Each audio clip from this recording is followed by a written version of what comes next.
Hello दोस्तों, आपका ABC institute में स्वागत है। जैसा कि आज हमारे पास एक डेल का मदरबोर्ड है H81 i5 की 4th या 5th जनरेशन का इसमें CPU लगेगा।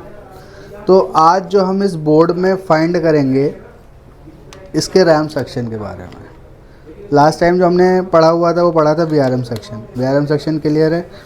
आज जो हम यहाँ पर क्लियर करेंगे वो करेंगे रैम सेक्शन यानी कि जो रैम को पावर सप्लाई देने के लिए जिस सेक्शन का यूज किया जाता है उसको हम बोलते हैं रैम सेक्शन।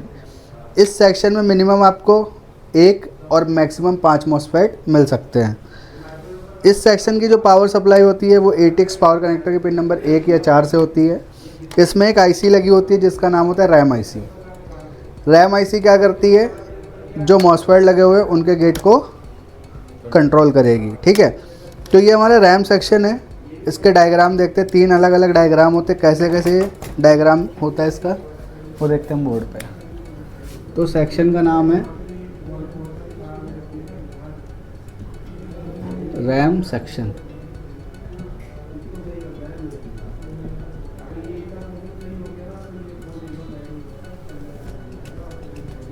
अब इसमें क्या होता है, सबसे पहले हम बात करते हैं जो चाइना का मदरबोर्ड आता है। चाइना के मदरबोर्ड यानी कि अगर हम बात करें जेब्रॉनिक्स का है, फॉक्सकॉनन है। फॉक्सकॉनन तो एक ब्रांडेड बोर्ड होता है। जेब्रॉनिक्स हो गया, बायोस्टार हो गया, एसरॉक हो गया, मरकरी हो गया, ये हमारे सारे चाइना के बोर्ड होते हैं। इनमें जो आपको सर्किट मिलेगा वो कैसा मिलेगा, आपका जो ATX का पावर कनेक्टर होता है, ATX पावर कनेक्टर की पिन नंबर 1 से सप्लाई जाती है।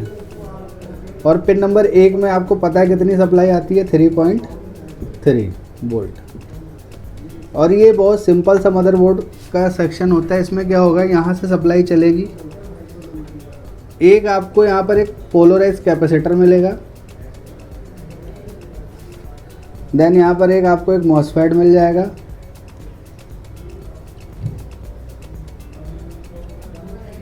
ये मॉसफेट के ड्रेन पर सप्लाई जाएगी और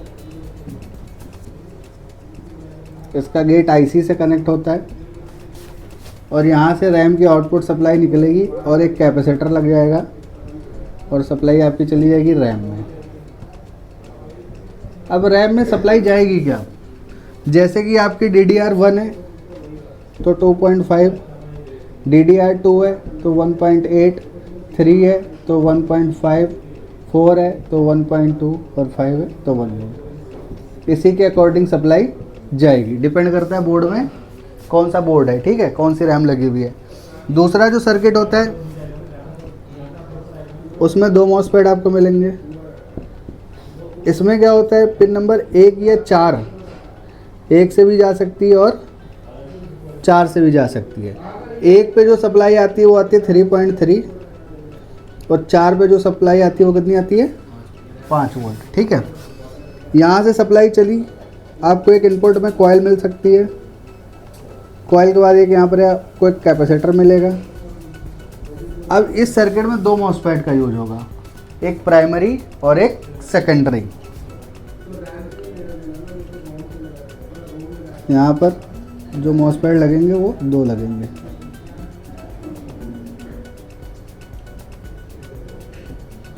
ये हो गया प्राइमरी और इसके नीचे सेकेंडरी।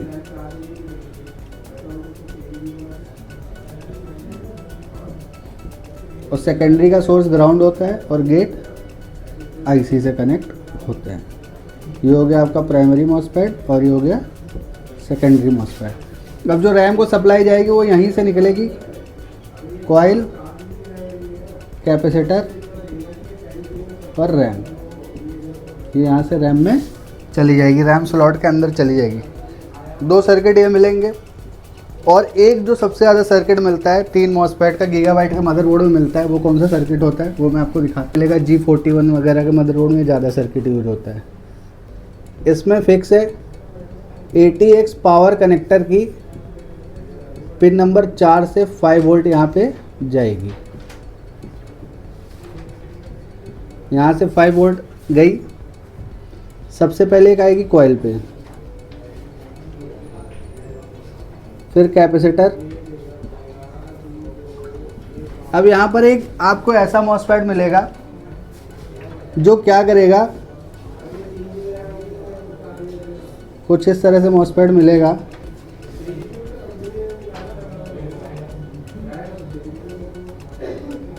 ये सोर्स से इन करेगा और ड्रेन से आउट करेगा, ठीक है। अब ड्रेन से जो आउट करेगा वो सेम 5 वोल्ट ही आउट करेगा। और इसके बाद यहाँ पर एक मॉसफेट लगा होगा, ये आपका प्राइमरी मॉसफेट हो जाएगा उस हिसाब से। और इसका सोर्स ग्राउंड। अब इसके ड्रेन पर आएगी सप्लाई कॉइल और कैपेसिटर के द्वारा। इसका सोर्स ग्राउंड नहीं होगा, इसके सोर्स से आएगी एक और मॉसफेट लगेगा। 3 मॉसफेट का सर्किट होता है। इसके ड्रेन पे आएगा, इसका सोर्स ग्राउंड होगा क्योंकि ये हो गया सेकेंडरी मॉसफेट। ये आईसी से कनेक्ट, ये आईसी से कनेक्ट और इसका ये गेट आईसी से कनेक्ट। अब यहाँ से निकलेगी आपकी सप्लाई कॉइल, कैपेसिटर और सीधा रैम। ये सर्किट आपको मिलेगा जो आपके ब्रांडेड बोर्ड आते हैं, गीगाबाइट वगैरह का, इंटेल वगैरह के जो बोर्ड होते हैं उनमें ये सर्किट होता है, ठीक है।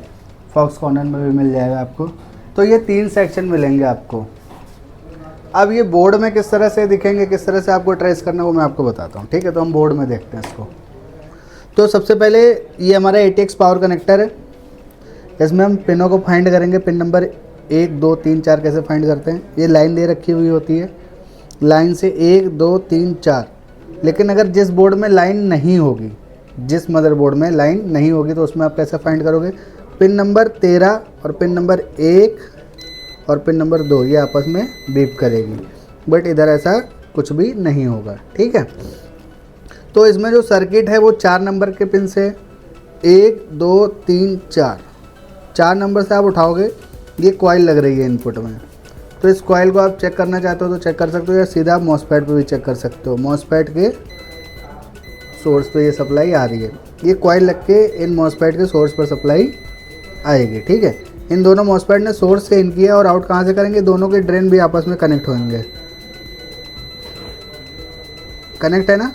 अब ये दोनों ड्रेन से देंगे इसके सोर्स पे, ये जो मॉसफेट लग रहा है इसके सोर्स पे देंगे, ठीक है।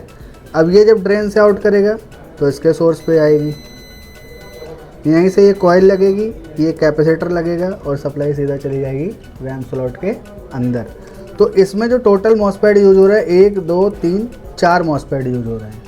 तो 4 किस तरह से यूज हो रहे हैं, इनपुट में 2, फिर ये वाला सेकेंडरी मॉसफेट और इसी से ये वाला मॉसफेट, देन यहाँ से coil and capacitor supply RAM में। अब इसमें रैम कौन सी लगेगी, इसमें वोल्टेज दे रखी है 1.5 यानी कि यहाँ पर जो रैम यूज़ हो रही है वो DDR3 यूज़ हो रही है। अब इस सेक्शन में इनके गेट को कंट्रोल करने के लिए ये आईसी लगी हुई है, ये इनकी मेन आईसी है, यही गेट को कंट्रोल करेगी।